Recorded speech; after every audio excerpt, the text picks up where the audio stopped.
और एक बड़ी खबर इस वक्त की, प्रधानमंत्री नरेंद्र मोदी ने 2022 तक दुनिया को कोरोना वैक्सीन मुहैया कराने के लिए हर स्तर पर साझेदारी का वायदा किया है। पीएम मोदी ने क्वाड नेताओं के साथ द वॉशिंगटन पोस्ट में लिखा, जिसमें उन्होंने लिखा है कि 2022 तक लोगों को कोरोना वैक्सीन उपलब्ध कराने के लिए हर स्तर पर साझेदारी की जाएगी। पीएम मोदी ने जलवायु परिवर्तन पर भी क्वाड देशों के विजन के बारे में भी इसमें लिखा है।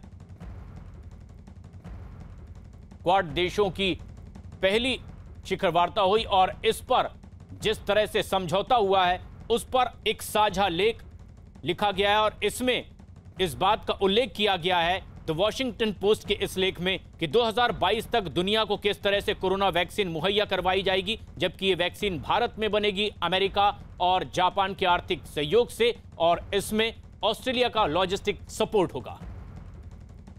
नीरज हमारे सहयोगी इस वक्त हमसे सीधे जुड़ रहे हैं। नीरज, वॉशिंगटन पोस्ट का ये लेख किस तरह का संदेश पूरी दुनिया के लिए?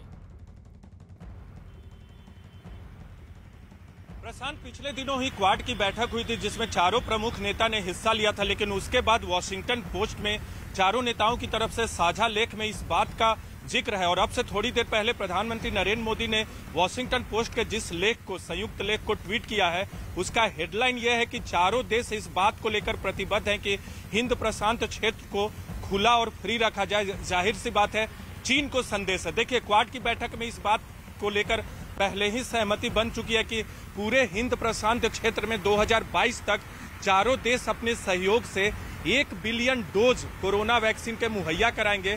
लॉजिस्टिक सपोर्ट तो ऑस्ट्रेलिया का होगा, लेकिन भारत में बनेगा और वैक्सीन डेवलप अमेरिका की तरफ से किया जाएगा, और जिसकी फंडिंग जापान और अमेरिका संयुक्त तौर पे करेंगे। तो बहुत बड़ी उपलब्धि और बड़ी चुनौती के तौर पे इसे देखा जा रहा है। और जो लेख चारों नेताओं ने लिखा उसमें इस बात का भी जिक्र है कि कैसे क्वाड जो संगठन है 2004 से लेकर अब तक यानी 2021 तक 17 सालों में एक लंबा सफर तय कर चुका है। डिप्लोमेटिक तौर पे बात करें, और 2004 में आपको याद होगा कि सुनामी के बाद बिल्कुल पूरे इलाके में राहत के तौर पे चारों देश एक साथ आए थे, लेकिन अब ये संगठन जो है 17 साल के सफर में बहुत आगे बढ़ चुका है।